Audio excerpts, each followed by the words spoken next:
Guys, I hope सभी स्वस्थ होंगे, मस्त होंगे, व्यस्त होंगे। तो आज जाते हैं, हम लोग घूमने चाहता हूँ और फिर पाल कॉलेज भी चाहते हैं क्योंकि कौन most popular I S officer Deepak Rawat, तो उनसे मिलने क्या हाँ वो आ रहे हैं, चीफ गेस्ट आए थे, तो दिखाते हैं। सुना तो बहुत है वैसे वीडियो में, तो देखते हैं एक्सपीरियंस, फिर दिखाऊंगा आपको क्या होता है कैसा। ठीक, तो चलते हैं, फिर मिलते हैं आगे। ठीक है, तब तक वैसे आप बेहतर bye guys. He cleared the UPSC exam in 2007. After his training at Lal Bahadur Shastri National Academy of Administration in Mussoorie, he became IAS officer in the Uttarakhand category. Since Mussoorie, he had an interest in electronic gadgets in his childhood. After completing his graduation in Haridwar and inaugurated the world's largest Diya at Asha Park. Please sir, please come on. Stage पे आ जाए? Yes. Chairman sir, please come on stage. See you sir. And Abdul sir. Abdul sir, can you have a stage please? Thank you so much.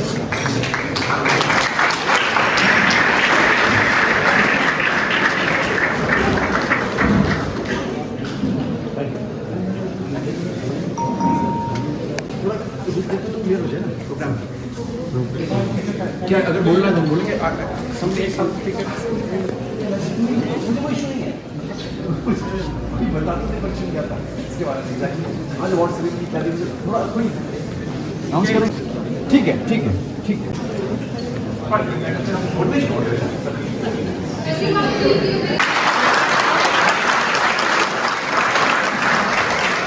आज के इस कार्यक्रम में उपस्थित हमारे award winners हैं,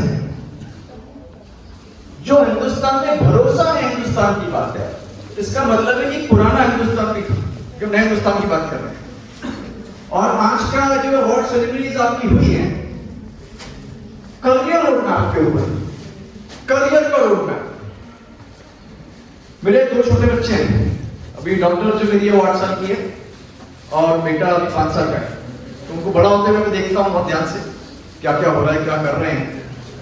तो मैं हरिद्वार में जब डीएम था तो साथ में थे बच्चे, तो मेरा बेटा उसका नाम दिव्यांश है, तो मेरे पास आया, कहता है पापू मैं ना आईपीएस बनना चाहता हूँ। मैं कहा अच्छी बात है, आईपीएस बनो।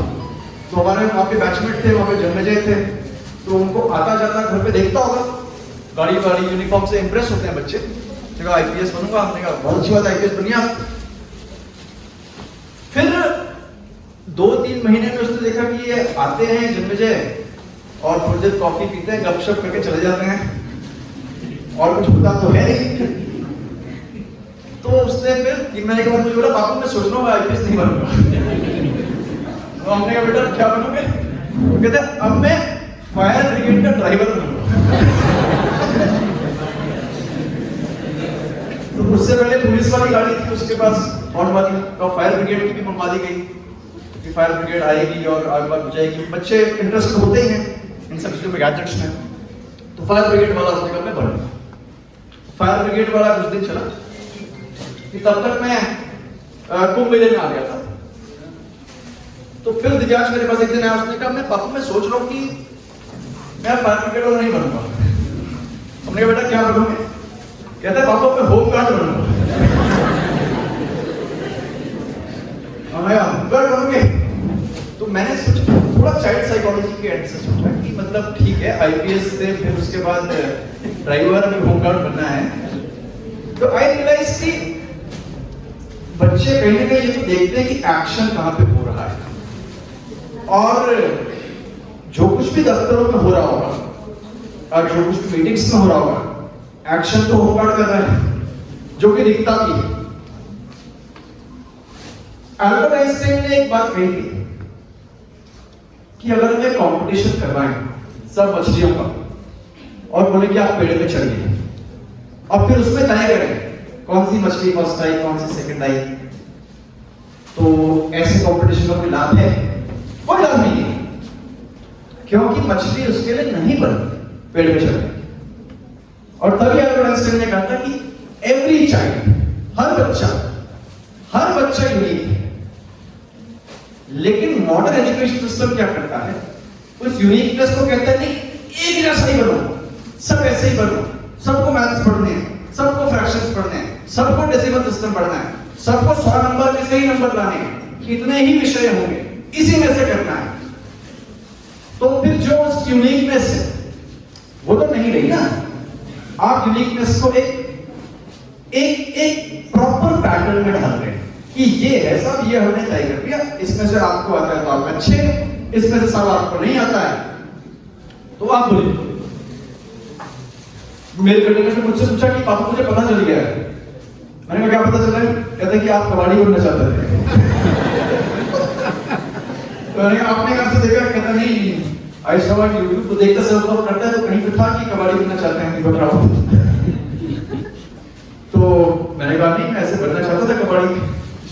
तो अभी कुछ दिन पहले एक प्रोग्राम हुआ, वो प्रोग्राम था यूनिवर्सिटी में, इनॉग्रेशन टाइम था, जो पहला बैच आने वाला था कुमार यूनिवर्सिटी में। तो वीसी साहब ने मुझे इनवाइट किया नैनीताल में, तो मैं नैनीताल जा रहा था, बल्दिया खान से थोड़ा आगे पहुंचा था तो मुझे फोन आया मुझसे सेक्रेटरी डीएम साहब का, सर अभी एक थोड़ा ट्रेजेडी हो गई डिस्ट्रिक्ट में। मैंने कहा क्या हुआ? कहते सर कोई कबाड़ी किया, बड़ा सिलेंडर फट गया क्लोरीन का, उसमें आगे थोड़ा नुकसान भी हुआ, उसको हमारे कुछ एसडीएम सीओ साहब को भी कुछ इंजरी हुई। तो जब मैं कुमार यूनिवर्सिटी पहुंचा तो वहां पे मेरा इंट्रोडक्शन उधर ही लग गया कि ये कबाड़ी करना चाहते थे दीपक रावत। उसकी कहानी मुझसे लोग पूछते हैं। मैं छोटा था, कई चीजें बच्चों को फैसिनेट करती है एक्चुअली। आप देखते होंगे बच्चे जब कभी कभी एक्टिविटी करते हैं, जैसे मेरी डॉटर जब लेगो बनाती है, लेगो से खेलती है, तो उस वक्त आप उससे कितनी भी बात कर लो वो रिस्पॉन्ड नहीं करते हैं। आपके घर में छोटे बच्चे होंगे, कोई एक चीज वो कर रहे हैं, वो रिस्पॉन्ड नहीं करते हैं। उसको साइकोलॉजिस्ट कहते हैं फ्लो में। अब जैसे मैं जनता मिलन अभी दूंगा थोड़ी देर में, मुझे 7-8 घंटों का पता नहीं चलता, क्यों? आप फ्लो में। फ्लो का मतलब आप जो कर रहे हैं, करने वाला और जो हो रहा है, एक्शन करने वाला और एक्शन एक हो जाता है, एक फ्लो जनरेट होता है। तो वैसे ही कबाड़ा जमा करने से मुझे फ्लो जनरेट होता और मुझे लगता था कि ये एक बहुत बढ़िया एक्टिविटी है कबाड़ी बनने की, और इसमें तब मैं स्कूल नहीं जाता था, चले जाओ गलियों में चले गए, पुराना टूथपेस्ट मिल गया, पॉलिश की डब्बी मिल गई, पुराना कुछ इंटरेस्टिंग सामान मिल गया, हर दिन इनोवेशन, कोई नई चीज आपको मिल रही है।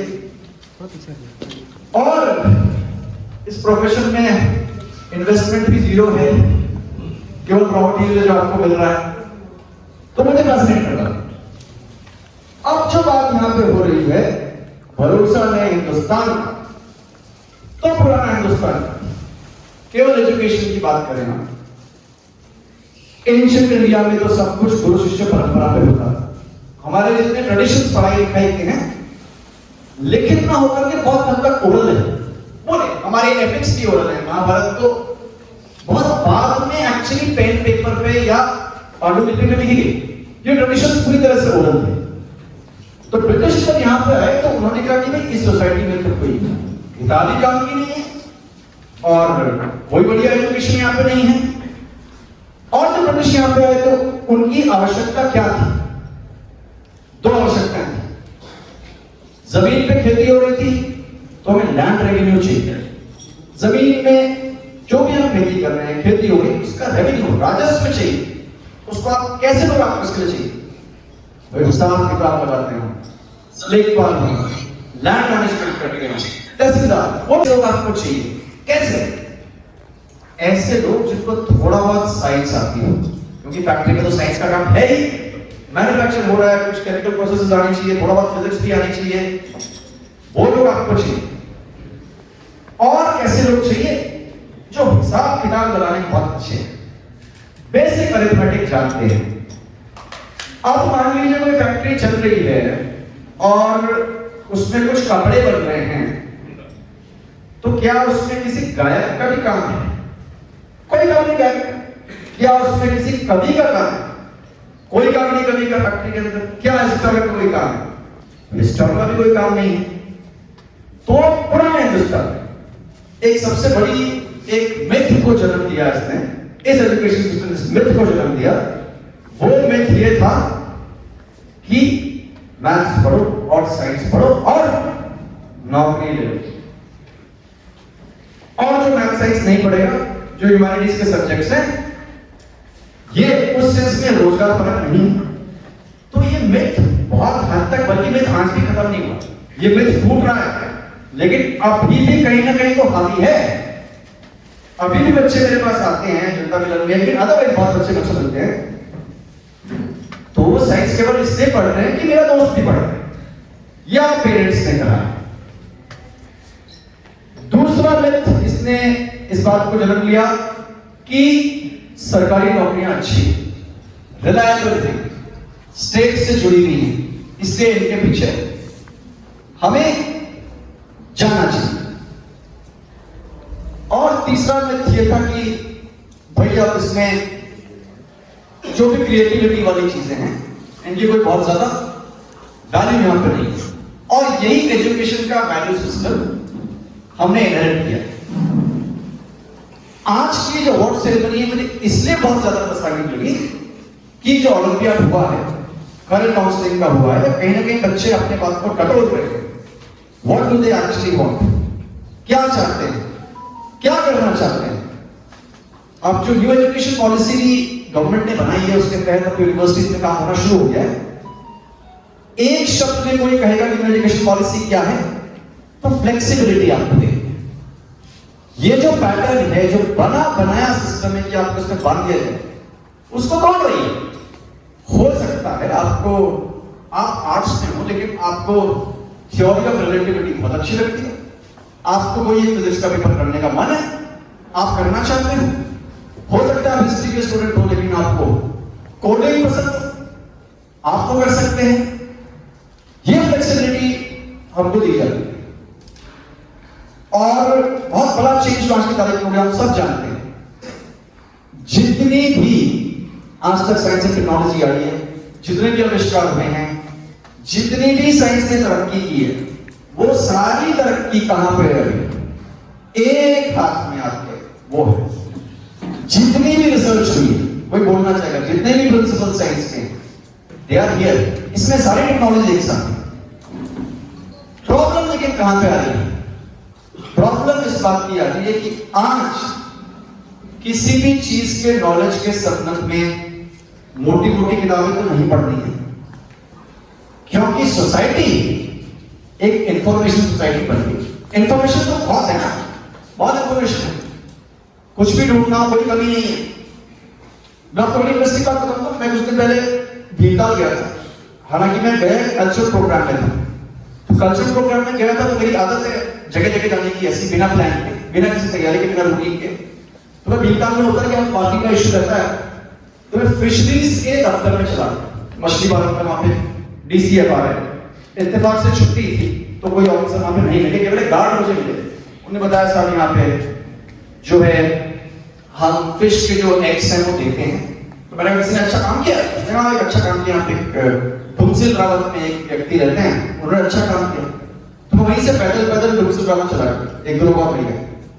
तो वहां एक बच्चा मुझे मिला, उनकी जो जमीन थी वो मोरलेस बंजर थी, उसमें खेती वेती नहीं होती थी। और जो 2021 में यहाँ पे फ्लैश फ्लड आया, उसमें भी काफी नुकसान वहां पे हुआ था।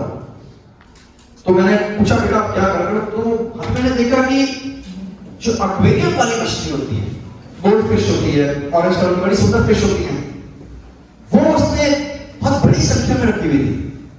और आमतौर पर जितनी फिशेस में थोड़ा बहुत रोहू है या सॉल है, इस तरह की मछलियों पे तो काम हो रहा है, लेकिन ये मछली मैंने नहीं देखी। तो मैंने कहा ये आप काम कैसे कर रहे हो? कहते मैं एक जोड़ा लेके आया था हल्द्वानी से, तो उसके बाद मैंने ब्रीडिंग की है। मेरे को स्पेशलाइज चीज है, ब्रीडिंग मछलियों की इतनी आसान तो नहीं है। कैसे की? कहते कि सर तो यूट्यूब पे देख के मैंने ब्रीडिंग किया। मैंने कहा कैसे बेचते हो? कहते 80 रुपए का जोड़ा बेचता हूँ। तो the point is that there is so much of information already. Information की दिक्कत नहीं है, एक चीज की दिक्कत है कि जब हम बहुत हद तक एक इंफॉर्मेशन सोसाइटी बन जाते हैं तो हम थोड़ा सा कम नॉलेज सोसाइटी से हटके इंफॉर्मेशन कर जाते हैं। नॉलेज बढ़ता है, इंफॉर्मेशन बहुत ज्यादा बढ़ती है, और कुछ हद तक हमारी वैल्यूज सोशल वैल्यूज हैं, जो कम्युनिटी की वैल्यूज थी, जो गांव में थी। तो मेरे पास गांव से अभी थोड़ी देर पहले गांव से एक व्यक्ति आए थे, हेड़ा कच्चा गांव से। तो क्या समस्या आपकी? कहते हैं कि सर हमारे इस पे गूल के ऊपर कब्जा कर दिया है। तो मैंने कहा किसने किया है? कहते सर ये मैं नहीं बता सकता, ये मुझे नहीं पता। हमने कहा गांव और शहर में एक फर्क होता है, वो फर्क ये होता है कि गांव में सबको सब कुछ पता होता है किसने क्या किया, और शहर में ये नहीं पता था कौन पड़ोसी क्या था। मैंने कहा बताइए किसने तोड़ा है? कहते सर पनेरू जी ने बताया। मैंने कहा लिखिए इसको तोड़ना है। तो that cohesiveness, that community hold, that togetherness, वो जरूर घट रही है, लेकिन इंफॉर्मेशन बढ़ रही है। और जो क्रिएटिविटी है बच्चों की, इस पे अगर कुछ भी ना करें, जो हो रहा है होने, let it take its flow, तो मुझे लगता है हम खुद ब खुद नए हिंदुस्तान की ओर पहुंच जाए। आज की सोसाइटी को, आज के बच्चों को वैसे भी बहुत ज्यादा बताना नहीं पड़ता, आप ये करें वो करें, they have already figured out कि उनको क्या करना है। मेरी जो डॉक्टर है, एक बार उनको होमवर्क मिला स्कूल से, तो जो उनका स्कूल दिल्ली में है वो इस बात पे बहुत फोकस करता है कि आप ड्रॉ जरूर करें, आप पढ़ें ना पढ़ें, होमवर्क करें ना करें, मैथ्स करें ना करें, लेकिन ड्राइंग रोज करें। क्योंकि शायद उसका स्कूल का मानना होगा कि हम आइडियाज को जब ड्रॉ करते हैं या फॉर्मुलेट करते हैं तो चीजें अच्छे से कर पाते हैं। तो उनको होमवर्क मिला था कि मां से आप कुछ शब्द लिखेंगे, मां से, और फिर उनको बनाएंगे भी। 3 शब्दों की बात थी। तो होमवर्क कर रही थी, उसने लिखा, पहले लिखा मां से मछली, मछली बना भी दी। फिर लिखा मां से मटर, मटर भी बना दिया। फिर थर्ड उसने लिखा मां से मुसीबत। मैं भी थोड़ा चकराया कि पहली बात तो हम ऐसे वर्ड्स कम ही यूज कर रहे हैं, और मुसीबत अब बनाओगे कैसे? तो पहले उसने मुसीबत लिखा, फिर एक आदमी को बनाया, एक तरफ नदी बना दी, एक तरफ शेर बना दिया। अब क्या मुसीबत नहीं। तो बेसिकली बच्चे बहुत क्रिएटिव होते हैं, और पहले से क्रिएटिव होते हैं। आजकल मैं थोड़ा बहुत स्पिरिचुअलिटी में भी मेरा इंटरेस्ट है। उसी में किसी स्पिरिचुअल किताब में पढ़ रहा था कि जब भगवान किसी व्यक्ति को बनाते हैं तो वही तय नहीं कर देते हैं इससे मैं ये काम दूंगा, और उसको पता है कि उससे काम दिया जाएगा। कहीं ना कहीं हम सब फिगर आउट कर लेते हैं कि हमको क्या चाहिए। 2 चीजें हैं जो मुझे लगता है कि आप कुछ भी ना करें, अगर आप फिगर आउट भी नहीं कर पा रहे आपका इंटरेस्ट क्या है, आप नहीं जानते आपको क्या करना है, लेकिन 2 चीजें अगर आप करेंगे तो आप चाहे कुछ भी पढ़ाई में कैसे भी रहें, किसी कंपटीशन को निकालें ना निकालें, लेकिन आप कुछ ना कुछ अच्छा करेंगे, जो मैं मानता हूं। पहली चीज तो ध्यान है, और इसकी ध्यान की तो पूरी स्पिरिचुअल संपदा इंडिया के पास पहले से ही है। We are very rich state, very rich country in terms of spiritual heritage. और दूसरी चीज जो मैं प्रैक्टिस करता हूं, बहुत से लोग प्रैक्टिस करते हैं, मिनिमलिज्म। मिनिमलिज्म का क्या मतलब? कम चीजें, कम कपड़े, कम पेन, कम किताबें, कम फर्नीचर है। हमसे ज्यादा अवेयर है, हमसे ज्यादा कॉन्फिडेंट भी है और स्मार्ट भी। तो एटलीस्ट जो ये नए हिंदुस्तान का जो भरोसा है, इस पर मुझे पूरा भरोसा है। और हम सब के सब करियर की जंग तो जीतेंगे, लेकिन जिंदगी की जंग भी हम सब जीतेंगे। Thank you so much.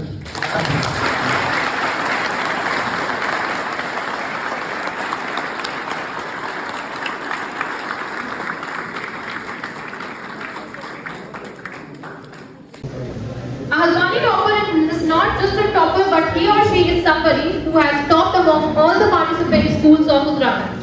So, in effect, they are the topper of all the toppers. So, I will announce the name one by one. First of all, I would like to announce the person who has secured 3rd position. He is Ritesh Gururani from Maharshi Vidya Mandir, Halwani. Can we have a big round of applause for Ritesh Gururani from Maharshi Vidya Mandir, Halwani? On behalf of Pal College of Technology and Management.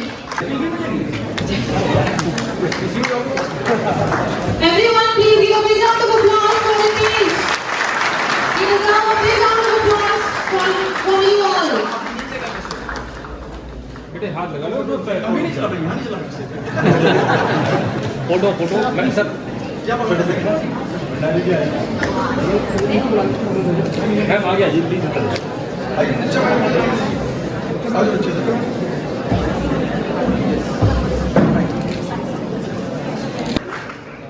Laptop Congratulations, Abhishek. Now I request our teacher.